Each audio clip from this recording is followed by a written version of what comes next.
How's it going, Carl? Doing great, Mike. How are you? I'm good. Let's go live here. Um, Hang on, Live, let's figure this out. live from Chicago. It's Saturday morning. Live from Chicago. It's Saturday morning. Remember Saturday Night Live when they used to do that? They still do. Great, isn't it? I know. It's nice. What All do you mean they right. still do? Man, I'll tell you what, this is slow coming up this morning. What's the Facebook? Yeah. Yeah. Yeah. All So we right. got some good topics to talk about this part. You're recording, right? Yeah, we got some good topics we're going to talk about. We got Cool. some stuff to talk about. And as I mentioned, I'd like to talk to you about syndication too. So Okay, good. Hey, good morning. Welcome to the Multifamily Unplugged, the number one Saturday morning radio show. The real estate investors, brokers, and property management professionals. Hey, this is where we're going to dive into raw, unscripted conversation about multifamily real estate, property management, and current events. Hey, topics that really deserve no fluff conversation, straight factual data. And boy, we got some headlines this morning. Hey, I'm Mike, and I am your host. And I'm joined by my co-host this morning, C. Gordon Moose, who we proudly call Moose. Good morning, Carl. How's hey, it going? good, Mike. How are you? Doing great, thanks. Good to see you this Yep. morning. So Friday night was good, huh? Yeah, it was fun. It's I think they're shutting things down again, so we went out and had some dinner and met some friends. Yeah. Nice, good for you. Yeah. Well, real estate can be spontaneous, kind of like Friday night. So I'm glad that you were able to enjoy yourself because who knows what's going to happen this week, right? Yeah. Uh, Exactly. So listen, hey, if you're just tuning in and we're live, go tell somebody that we're live and get them here. So if you have somebody who wants to come out and and listen to us this morning, please go nudge them right now. Let them know that we've gone live and that we're up and going to talk about some rhetoric this morning, cover some headlines and things like that. Hey, we provide every week for you, Moose and I, raw, unscripted knowledge, 50 years of experience and knowledge. So grab your coffee, sit back, and enjoy the ride. Hey, let me ask you a question. Are you living a ridiculous life? Are you Sure. stepping out? Huh? Sure feels like it sometimes. Yeah, right. Are you stepping outside of your comfort zone and doing things that might not normally be what you like doing? Yeah. Well, are you? Yeah. Yeah. Yes, I am at times. But we talk about that in a minute. Well, I want to talk about comfort zone, but go ahead. Keep going. You want to you want to talk about comfort zone? Oh yeah. All right. Hey, listen. Here's something that gets you outside of your comfort zone. Right? Is talking to people who you wouldn't normally talk to. Maybe calling somebody on the phone. Listen. I'm a huge advocate for team building and networking. Right? So listen. Go out there. I had a lady seek me out on or put a message out on LinkedIn this week who said, and her message was really interesting. She said, I am building my network. I want to talk to 2 new people a day. Are you interested? And I responded. And she's going to wind up being on Insider Secrets podcast. So, it's interesting who you meet. Just stick yourself out there and you can, meet people, grow your business, grow your network, and find people who complement what you're doing and you complement what they're doing because this is more about you giving away than anything else. Yeah, no, you really bring up a good point, Mike, because I know you're a huge networker, and there's Bob Proctor used to always tell us, whatever you're seeking is seeking you. So, you know, and you have to get into action, right? So, get into action and do something like that. I think that's awesome what that lady did. She put a structure and a practice and a habit together, calling 2 new people a day. I mean, if she does that every day, that's 600 new people, at least 600 new people plus.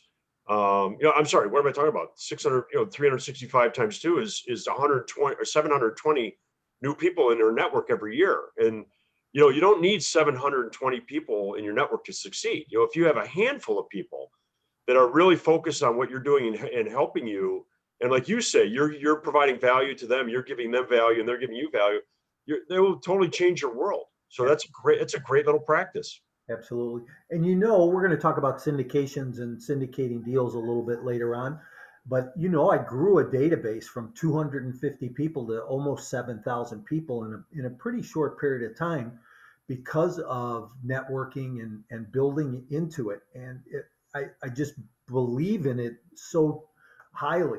Yeah. Did you ever do the math and said that what they were each worth to you? Like, I mean, did you ever think about that? Because that's a great network, and I know that's where you generated your revenue and your business, right? Hey, it wasn't what they were worth to me, it was what I was worth to them. Well, no, I totally Yeah. agree with you. Yeah, Yeah. I mean, just giving back. Here's where I knew my worth, though. Here's where I knew the worth, right? When I prospected for selling residential real estate. So when I sold residential real estate and I prospected, I made $8 every time I picked up the telephone and right. dialed a phone call. So I could tell you that number, right? Yeah. Hey, Yeah. listen, a couple things I want to talk about here. So I know I've been talking about this the last few weeks, and on Monday night on the Meetup Mastermind group for multifamily and for property management, we have been talking about goal setting. We've been talking about recapping your last year and goal setting and moving forward. Listen, if you're committed to making 2021 your best year ever and having a better year than you had this year, then you know what? You need to be looking at this. You've got 33 days left this year. Have you started setting your goals for 2021? Have you been working through the steps and strategically what's going to get you to the next level? You have a clarity and a vision for what you really want. What are you doing to change your life? You know what? Hey, here's what we always say: if you don't like where you're at right now, change it. Right. Make something different, right? Yep. So invest in yourself through education. Listen, massive education, massive action is going to yield you massive results. So what are you going to work on for next year? Carl, what are you working on? Yeah. Well, I told you I started this new, I'm You involved really with, bring up a good point, Mike, because I know you're. what was that? Oh, sorry, my Was there an bad. echo? Yeah, no, I've got my goals. I've got my goals, what I want to earn on a monthly basis, with regard to my business or with regard to my income. And then what I do is I back it out and say, a lot of what I do is on the phone and going out and meeting people. So I do the numbers and say, how many people do I need to reach out to on a daily basis to, get to where, so that at the end of the month, I'm where I am with my income, and which will roll up to the quarter and then the semi-annual and the annual. So it's a very important practice to get into. And people, there's all kinds of acronyms for setting goals and all that kind of stuff. However, I agree with you. Action is the key. If you don't take action, writing out the plan and writing out the goals and all that is just an exercise. Uh, until you actually put that plan into action. And that's the really key thing. And by the way, setting your goals takes action. You have to sit down with a piece of paper and a pen or your computer or whatever, and you have to look at your resources and you have to look at what you want to project out and back into what it is that you do every day. And then I even break it down into morning, afternoon. What do I do in the morning? What do I do in the afternoon? Because that's, and you could get into that regular pattern every weekday or workday. You're doing pretty much the same thing if that's what's required. And I do want to talk about comfort zone for a minute, because I can send it anybody that's interested. If you email me at info@yourfocusguy.com, I'll send this to you. But our comfort zone, there's a great little diagram that illustrates what happens. And you talked about fear too, right? So if you think of a circle, I wish I had it with me, I don't, but if you think of a circle, that the center of the circle, or that first circle, is your comfort zone, right? That's where we're comfortable, right? And so what keeps us comfortable is familiarity, right? And so we stay within that familiar zone because it's comfortable, right? Well, the next ring out, if you can imagine a ring around that, is the fear zone, right? And the fear zone is what stops us, right? That's what stops us. It stops us from picking up the phone and calling people. It stops us from introducing ourselves. It stops us from doing everything in our lives, right? Well, beyond the fear zone is the learning zone, right? And you talked about that, right? Learning, right? And that's the zone that when you get beyond your fears, fear of criticism, fear of judgment, fear of poverty, right? Fear of losing your friends and affinity towards others, right? You get into the learning zone, and the next ring out is the growth zone, and then you create a new comfort zone. So that's when people understand that the fear that they're feeling is just natural. It's just a natural thing. And you learn how to get beyond that fear zone. Then you learn, you grow, and you expand your comfort zone to a new comfort zone. And what do you always say, Mike? A mind once expanded never returns to its original form, right? So Right. Right. once you expand that comfort zone, you never go back to that comfort zone. It's because you've created a new comfort zone, and that's how you really succeed. It's one of the So, things of success. so what do you think? Do you think that one of the things that keeps a person stuck in their comfort zone is the fact that they're just they care about what other people think? Oh, So are you so overly concerned about what somebody thinks about you that whether it's good or bad, right? I don't think we can really. It shouldn't matter to us whether somebody likes us or dislikes us, really. right. Well, that one, boy, that's straight out of Think and Grow Rich, right? So it's the fear of criticism, fear of judgment, right? And that's a bigger fear, believe it or not, than death and poverty. People are more afraid of being criticized and judged by others, right? And that's exactly what you're talking about. Now, Napoleon Hill talks about why that is. If you think about it, Mike, we're in real estate, right? It's only been about 15,000 years of human history where people have actually been living indoors, right? Before that, people were living in huts and I mean, we didn't have permanent structures in cities and villages, right? So if you were criticized or if you were judged by the group, you literally could be left out in the cold. And that's where that fear comes from. It's so deep seated because not that long ago in human history, if you were judged or if you were criticized and you were outside of the group, you could literally die. I mean, you didn't have food, you didn't have shelter, and you were exposed to the elements of the wild animals. So that's what I believe is where that fear comes from. And it's all in our minds, right? That fear of judgment. And when people get beyond that, which I know you still, we all have that fear, right? It's a human fear. However, people who are very successful learn how to manage it, right? And I know you've done that. I know I've done that because we put ourselves out there just doing something like this. A lot of people would never do a show like this or your podcast because they'd be afraid of being criticized, right? And you and I both know, who cares? I mean, is your fear of criticism worth more than the value that you can give somebody? And when you make that equation, your fear goes right out the window because you say, you know what, I'm being selfish and I'm not sharing my knowledge and information with people that might benefit from it. So yeah, Yeah. I totally agree with you. Fear of judgment and criticisms is huge. Yeah. So, and listen, honestly, you really, I think everybody has that little bit of concern about what somebody else thinks, but you can't let it overrule you or control your life or control where you're going, what you're doing. Hey, here's a headline for you. So, according to US News this week, November 25th, mortgage rates reach a record low of 2.75. So here, what's interesting about that is when we were growing up, our parents used to talk about mortgage rates at 3.25. Yeah. Okay, I remember my parents complaining that their rate on their mortgage was 3.25, and that was so high.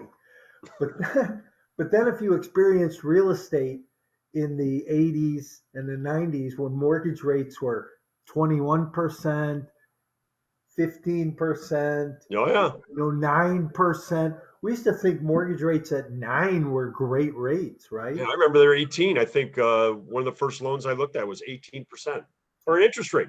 Yeah, just nuts though. How that's changed, and now they're as low as they've ever been, and the market's pretty hot from what I understand. So Well, and that's a great point, especially for the people that are looking at to get into the multifamily space. To buy that, what we call the 2 to 4 to 6 flat, right? I mean, this is a great time to lock in a 5, 7, 10-year rate because here's the thing I know as a banker, Mike, and I know you know this as an investor. The risk of rates going lower is pretty minimal. In other words, when you bottom out, the risk is that rates are going to go up because they are going to go up, right? I mean, over the next 5 to 7 years, they're definitely going to go up. So locking in at a low rate now is a really smart thing to do because the rates won't go. They can't go 2 more points down, but they can definitely go 2, 4, 6, 8, 10 points up. So that's a key thing to keep an eye on. And now's the time. If you've been waiting on the sidelines for any reason at all, now's the time to really get serious about it because you can lock in a great rate. And wasn't it Mike? Was Mike on last? No, he was on 2 times ago. Our mortgage guy, right, Mike? Right. Yeah. So he's a great guy to talk to about that. Yeah. Hey, U.S. home prices jumped in September as strong demand, low interest rates, and the smallest number of available homes on record combined to push up housing costs. Huh? So, What do you think's going on there? um, well, I think one of the things that's going on is you got less people that are selling, more people that are staying home. They're fixing up. If you look at some of the markets, you've got Home Depot and Lowe's and stores like that that have kind of accelerated because people are home and they're doing stuff around the house, right? So people are staying. Um, they're not moving as fast, but you got a low demand because not as many people are selling. You've got low interest rates because they're trying to spur the market on, and all this combined is going to push costs up. So let's talk about multifamily. What do you think that does to the multifamily space? Well, residential multifamily or commercial multifamily? No, residential. Okay, Residential. so when we talk about residential multifamily space, it falls into those same guidelines, right? Yeah. I'm actively looking at deals in the urban and suburban markets around Chicago. Yeah. And Yeah. Yeah. I mean, this is just my take on it. I think that that's good for apartment, people that are looking for, apartments because, if people aren't, if there's a low, and you said there's a low supply of houses, right, Mike? right. Yeah. So a low supply of houses, which means prices are going to go up, which means people are going to be marginally able to afford so they're going to wait a little bit longer, which means they're going to rent for longer, is what that tells me, right? So if you're that's going to be good for people that own multifamily because there's going to be renters that are paying higher rents because they can't buy their first home I mean, they're going to be renting for longer. Which I also read a statistic the other day that said people, I mean, Mike, you and I are pushing 60, right? I mean, when we were, I remember people getting married out of high school and getting married in their early 20s and buying homes, right? Now people are waiting till their early 30s, mid 30s to buy their first home, which means they're still renting, right? And which is, if you're in the multifamily space, that's good. And it's good for a number of reasons. It means you have a more mature renter, right? So they're going to be partying less. They're going to be probably more responsible with the units. They're going to be probably more responsible with paying their rent, right? So that all works good for somebody that wants to get into a multifamily. And certainly if you're in an urban space, right? Because urban dwellers usually buy houses later, which means they need places to rent, is what that tells me. Yeah. I think you're right on. I think a lot of what you said is right on. Yeah. And so can we talk about your deal? You mentioned you're looking at a deal. Like I said, I watch the markets pretty heavily, so I'm kind of surprised at pricing, I mean, geez, 150,000 for a unit, in a small multifamily, it's crazy and better. So, your average price point. I remember I was talking to a guy a couple weeks ago in Phoenix. His average C-class deal, price per unit's $189,000. That's crazy.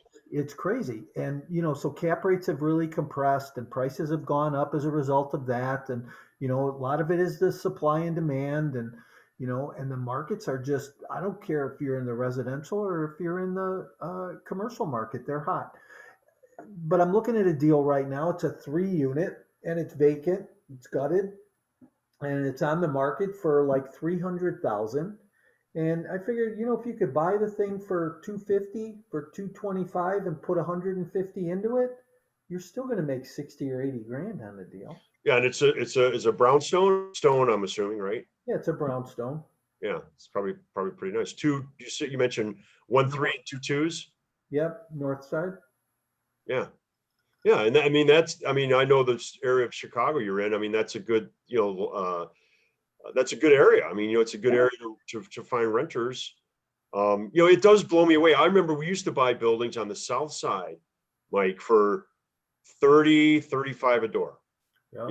And these were again, and I've mentioned this before, we never bought anything more than 20% studios, right? Because you had studio rent, but you had 1 and 2 bedroom tenants and 1 and 2 bedroom expenses, right? So we never did that. So we bought, and we like to buy 2 flats or buildings that had 1 bedrooms, but mostly 2 and 3 bedrooms because you could rent to families and you could charge more rent. But I mean, 180 a door, that's crazy. I mean, I remember you could buy a condo for 180,000 or 190,000. You know what I mean? Yeah, but here's what's funny, right? Is so when I first went into syndication business, I did my first deal in Chicago and said, man, it's too expensive here. So I went to other markets. So I went to the Ohio Valley and then I went into the Dallas market, and those were more reasonably priced. But today, those markets are just as high priced. Wow. It doesn't matter. It really doesn't matter where you're at. There's, there's softer markets, but for the most part, everything is, these cap rates are have really compressed. Wow. Yeah. And for those of you that are listening, a low cap rate, it means the value, a higher value. Right. So, and it's all driven, multifamily, as you know, Mike, and this is for people that are listening, when you're talking about anything above a 4 flat in an apartment building, 5 flat or up, that your net operating income, which is your gross income minus your expenses, basically in general, it's a little more complicated than that, but your net operating income is really very, very, that's what drives the value. And it's the income that comes in from the rental of those units, right? Right. And then the cap rate is related to the value and the not net operating income, which is a very simple formula.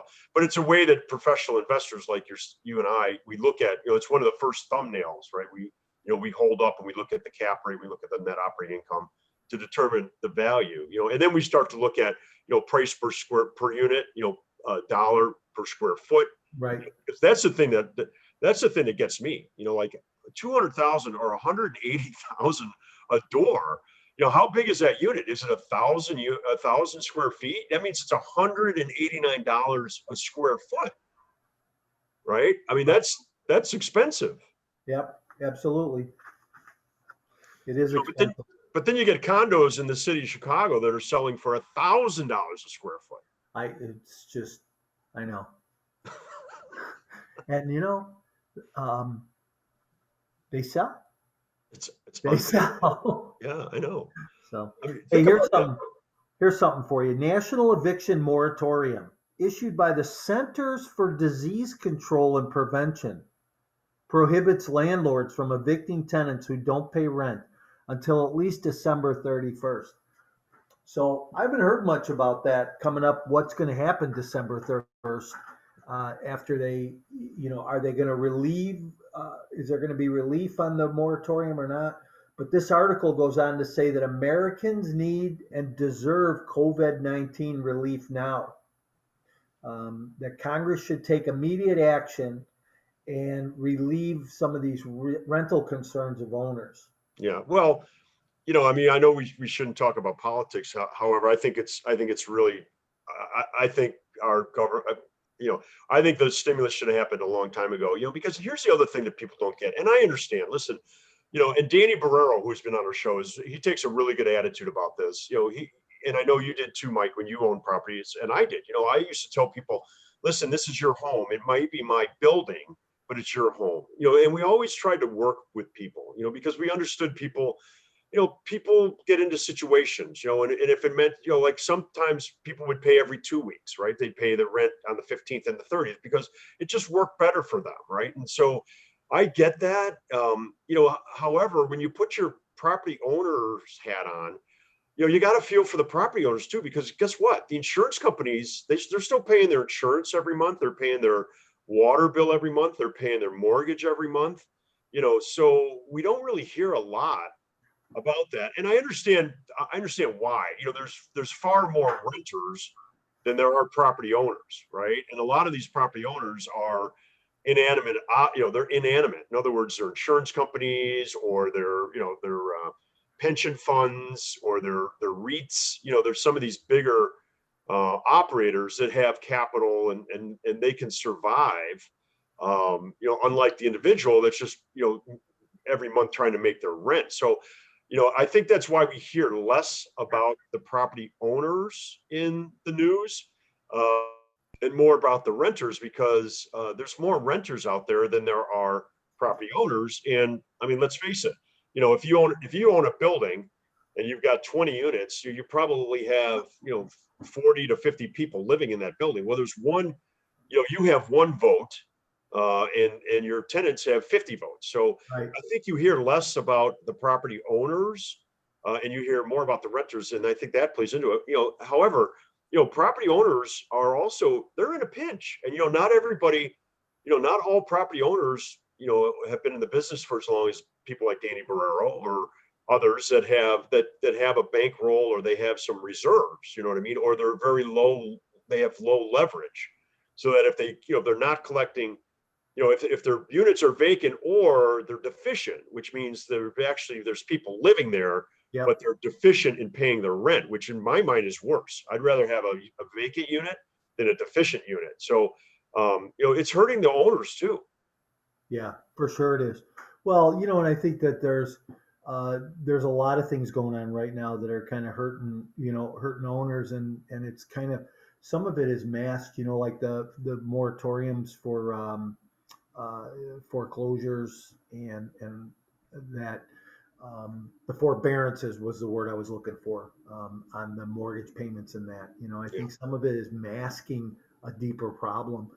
I believe that come next year, uh, Q2, Q3, we're going to start to see some opportunities come up that we hadn't really thought were going to happen. So talk about that for a minute, because I think I know what you're talking about, but for the audience, what opportunities? I think I know Well, where you're going, but go ahead. yeah, I think you're going to see. Here's where I think the problem is going to come in. This is my speculation, okay? And I certainly am not an economist, but my speculation is you've got a lot of owners right now, investor owners that own property, where tenants are playing the system. So I got a buddy who called me this week, and he said, "Listen, I've got 5 properties. They're valued at 220 for all of them." So that tells you where they're at. So all 5 properties, single family, valued at 220. Okay. He says, "I'll sell them today for 180. And I'll hold the paper." Oh, that's nice. Let me ask you a question. Tell me about your tenants. Yeah, 3 of the 5 haven't paid rent in 10 months. I said, "Oh, as soon as the news hit that the eviction moratorium," yep, that's right. They quit paying rent. They're working the system. How many people out there right now are not paying rent because of this eviction moratorium, and they're sliding by, and the owner is getting a forbearance from the bank because they're not getting mortgage money, right? And this is all going to come to a head somewhere. And when it comes to a head, I think that you're going to see a lot of investment owned properties hit the market, go to foreclosure, maybe not go to foreclosure, but come up for sale at discounts because they're going to have to get out of them. Mike, I couldn't agree with you more. And for those of you that don't know what a forbearance is when you can go to the bank and ask them for an extension in your loan payment. So they may give you a month or 2 months or 3 months, and it's not uncommon.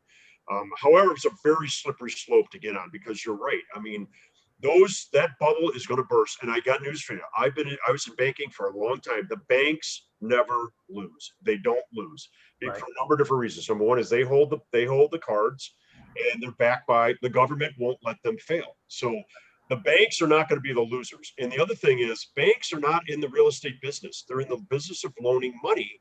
And some of that money is loaned to real estate investors, but they do not want, they don't want non-performing assets like a vacant building on their books. And the reason why is because when the feds come in every month or every quarter, they look at their forbearances, they look at their foreclosures, and then their cost of funds go up, because they're considered not being a good bank because they're lending, and they've got bad assets on their books. So they're going to want to get those off their books as soon as possible, or never put them on the books, as you said, by making those opportunities available to people that are in a position to buy property. So I agree with you. I think the first and second quarter of next year, 2021, if you've got money or you have access or people that are interested, I think you're going to see some really good deals come on the market. Yeah. Hey, here's a couple things, and I know you're going to tell me, hey, don't get political, and I'm not going to, but I'm just going to make a couple of comments. Well, Uh, if I agree with you, I won't say that. If I disagree with you, so this comes out. This is by Realtor.com, and they say that Biden is likely to take a similar approach to the Obama administration in holding Fannie and Freddie accountable for advancing certain affordable housing goals.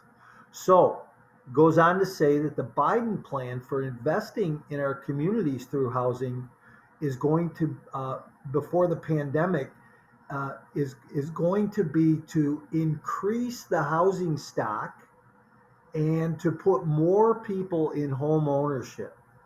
Now, I, again, I'm of the opinion what happened in 2008 happened as a direct result of the drive that started way back in the Clinton administration when they pushed for home ownership. This country tends to operate well at 62 to 65% home ownership. When you push 70, 72%, you get out of balance well, because of the bad paper, yeah, right? I totally agree with you. I think, and I got caught in that, right? I mean, we all did. If you're an investor, I think what happens is, the banks. I think of a number of different things happen. I think the banks because they want to put the money out there. They want to put the money out there, right? So they've got to keep that money working. So they have an opportunity to that. I think values were skewed, and I think that the underwriting for mortgages was relaxed so much so. I mean, Mike, I remember we bought a couple of buildings and we barely filled out any paperwork. I mean, it was unbelievable how easy it was to get mortgages, right? And I think the banks really relaxed their underwriting criteria, right? And the I think the values were out of skew, right? And the banks were just throwing money at people, and a lot of people got into trouble. And I think you're 100% correct when you start to artificially, Yeah. put people in property that are not going to be responsible with their mortgages. You're just asking for a disaster. Yeah. And so here's the other piece of that, right? Is that Biden is also going to increase the funding for Section 8 housing and the voucher programs. So they're going to give more away, right? And they're going to and I talked about this before, they're going to fully fund Section 8, which means there'll be no more waiting list. So you could apply for Section 8 housing and you're probably going to get it. Um, Now, the question that I say is there going to be enough housing out there? So, yeah, the vouchers are going to be out there and you're going to be able to um, get a voucher and get the money from HUD, but will the housing be out there? Are there enough owners with housing? Yeah. Well, and the other thing is a lot of people don't understand, you know, and I know you do, and I know I do, because if you're building from the ground up, that's a 3 to 4 year proposition from start to finish. That doesn't happen overnight. If you're converting, that's probably a 18-month to 2 year proposition from start to finish, right? And so, you can't just snap your fingers and create more housing. You know what I mean? So, for those people that own apartment buildings, that is good news, because if you're willing to go down the Section 8 route, right, which is that's a decision that you should really get some guidance with, because it sounds great, but there's caveats, and there's things that hoops you have to jump through to make it work.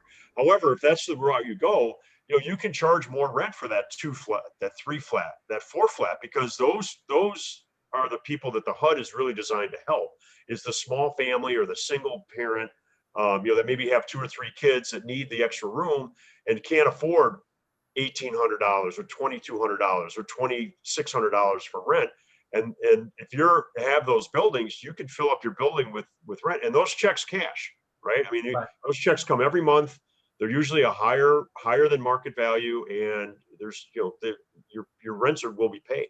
Yeah. So now the federal agency requires Fannie and Freddie to steer more loans to affordable housing. So the Federal Housing Finance Agency, in its role that oversees Fannie and Freddie, has cut the total amount of multifamily lending the two can complete next year. So, Fannie and Freddie got really involved in the multifamily sector in the last few years, right? And they were really loaning a lot of money.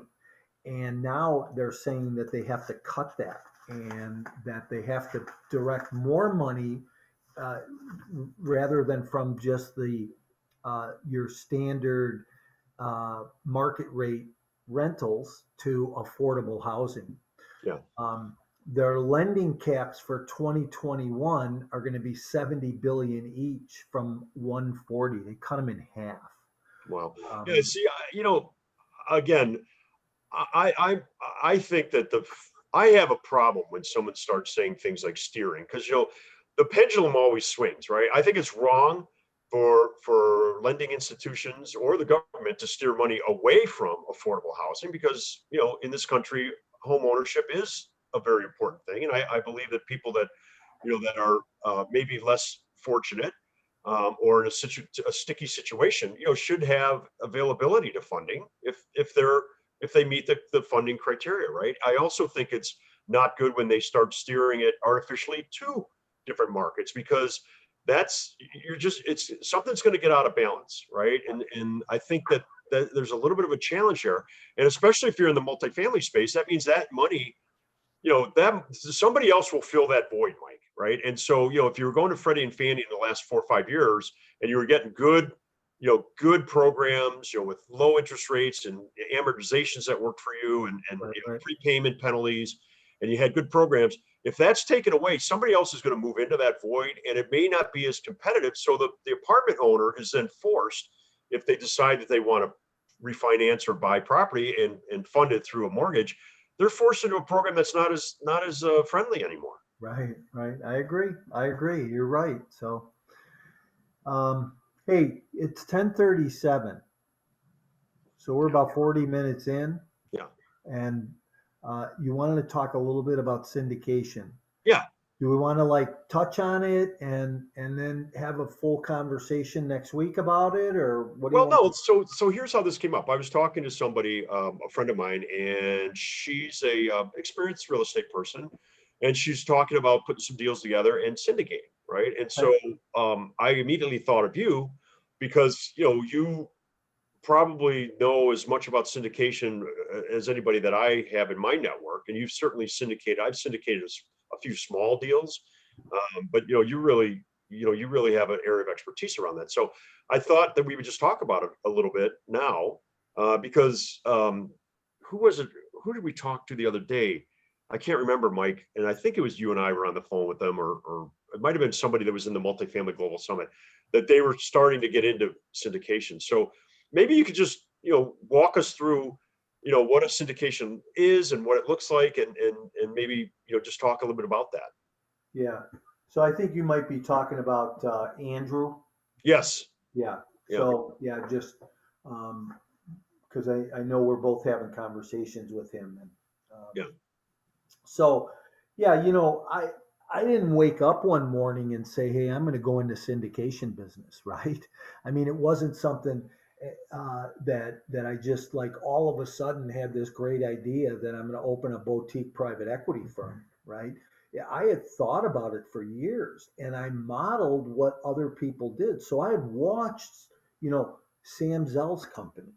I'd watched Inland Real Estate for years. When I was in the construction business, I did a lot of work for Inland, and I understood the model. It's simple, right? You raise private equity, you find a great real estate deal, you marry the two, you run it, you operate it, and everybody makes money in a perfect world.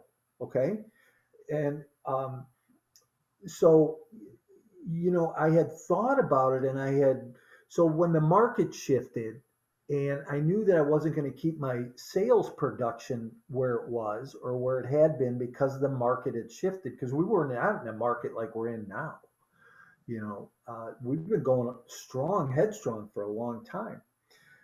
But when the market shifted and I knew my production was going to fall, I said, you know what? Let me try and syndicate an apartment deal, and I did, and it went well. And before I knew it, I was raising millions of dollars and syndicating thousands of units and operating thousands of units, and it happened in a pretty short period of time.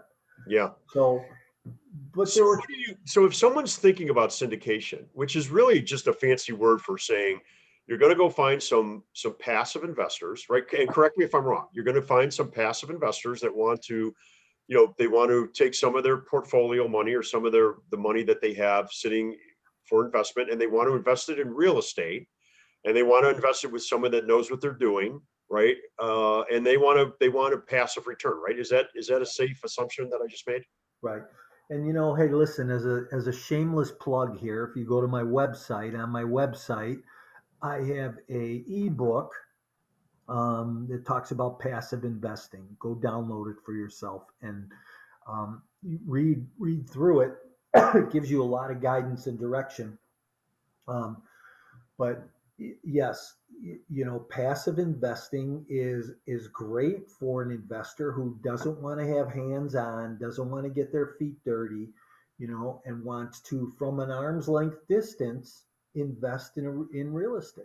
Right, and take advantage of the rental income, take advantage of the possible appreciation of the property, take advantage of tax returns. I know a lot of the people that we syndicated with were doctors and lawyers that were making mid to high six figures. I'm talking half a million to $1 million a year, and they did not mind taking the losses. Right, I mean, if there was a loss or there was something that their tax attorney or tax accountant could benefit from, uh, they would they would do it, right? And so, syndications can be very simple, and they can get really, really complicated. Would you agree with that, Mike? Yes, they can go both ways, and I Yeah, think it's up to the operator to simplify things, especially for the passive investor.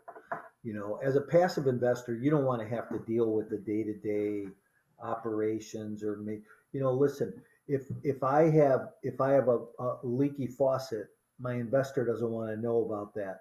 Nor does my investor want to know if I have a structural issue that shows up or a fire. yeah, yeah. Listen, my investor wants to get at the end of the year a K1 that shows a profitability and a tax write-off.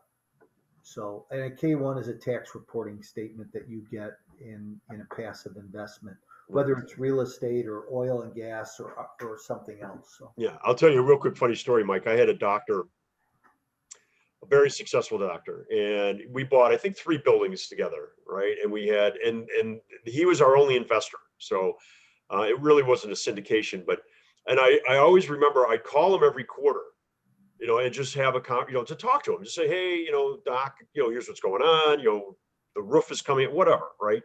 And he'd always talk about the kids. Hey, how's it, where are you going on vacation? How are they? He never wanted to talk about the property because he didn't care. All he wanted was at the end of the year that K1 from the LLC. And it was kind of funny because, like I said, I'd call him and say, hey, listen, we got to replace the boiler. So it's going to be, we got to do, it's going to be 20,000 or whatever. So, there's going to be a capital call or whatever, and he'd say, yeah, whatever. Just talk to my accountant, right? I mean, he didn't even care about the property. Never asked me about the property. I always had to bring it up, and I always chuckle about that because he was the type of investor that you would think everybody would want, right? The someone but there's a balance there. You want your investors to be informed because if something big happens, you want to be able to have that conversation with them. And on the other end of the spectrum, what you don't want is you don't want a passive investor that's calling you every week about this, that, or the other, because that will drive you nuts. for sure, for sure. Hey, Yeah. if you're, I always say this, Carl, and is that if you find a good deal, money will show up. And that's really what syndicating is, right? Is you are going out with a deal that you found that, makes sense for you and your investors to invest in, and you're going to go raise money to do that. Yeah, So and I totally agree with you. Money, uh, good money doesn't chase deals. Good deals find the money, right? Money chases good deals. So you know, if you're listening to this and you want it, and you're in a position where you want to get into real estate, you want to buy that 2 to 4 to 6 flat, as Mike talked about, or something bigger, and you don't have the money yourself. I highly recommend go to Mike's website, mycoreintentions.com, download that thing that the book he talked about, and passive investing. start thinking about syndication, because you don't, and by the way, syndication, you don't have to have hundreds and hundreds of investors. When we did our deals, Mike, which I really call more like a micro syndication, what I mean? It wasn't really a syndication like most people think of. The most investors we ever had in any one LLC, I think, was 4. We usually, and that was two partners in a business, and then myself, and then one other person who was a friend of theirs. So there were 4 people in that, members of that LLC. That's the biggest we ever got. So, you don't have to have 10, 15, 20 people. Because remember, there is some investor relationships that, relationships come into play. You're going to have to communicate with these people and be able to work with these people. So I always was of the mindset, the fewer people, the easier it's going to be for me to manage them. Right. So, I guess my point is, if you're interested and you're listening and you'll go out and, get into action, go find the deal, and the money will come. You'll find the money, because when you have that deal, you start talking about it, right? Or you start networking with people, and then all of a sudden they're going to say, hey, I know, my brother-in-law, or, my friend from college, or a guy that I go to church with, or a guy I golf with, or, a woman at work, or whoever, is interested in getting into real estate. They have some money and they'd love to connect with you. Because I know that's what happened to us. And I'm sure, you found some business that way too. Yeah, for sure, for sure. Um, so let me talk about our sponsors real quick. Yeah. Okay. So this week's show is sponsored to you by your Focus guy. That's a guy I know. Hey, that's me. That's you. Hold on a second. What? Hey, what? Are you talking about me? Yeah, exactly. You talking about me? Yeah. Hey, this week's show is sponsored by your Focus guy and my Core Intentions. And my Focus guy, or your Focus guy, and my Core Intentions have brought you the 90-day executive challenge, which is up in full swing and running, and people are really seeing some results, and it's been pretty productive. So I know that we've had some great conversations, some great sessions. So looking to get into week 3 for me, week 4 for you, because we had Thanksgiving this week. How was your Thanksgiving? Oh, that's right. You didn't. Yeah, you did your Thursday. You didn't do your thing on Thursday. I forgot about Right, that. right. Uh, it was great. I just hung out with the kids, and yeah, it was really good. We actually did something untraditional, lamb and lobster. They wanted to do lamb and lobster, so that's what we did. But then I started thinking, I'm like, you know what? They might have had lamb and lobster at the original Thanksgiving, because it was in New England, right? They probably had lobster and lamb. So, but it was good. How about you? Did you do anything? Did you get together with everybody? You know, I binged on Netflix. Oh, did you? Yeah, I watched a movie, and then I kind of got involved in this crazy show called Imposters on Netflix, and Oh, I've never even heard of it. yeah, it's kind of interesting. It's Huh. just so I've been binging on that. And Yeah, there you go. they're coming over today. We're gonna make a turkey, and so Oh, you're gonna do that today? yeah. So Nice.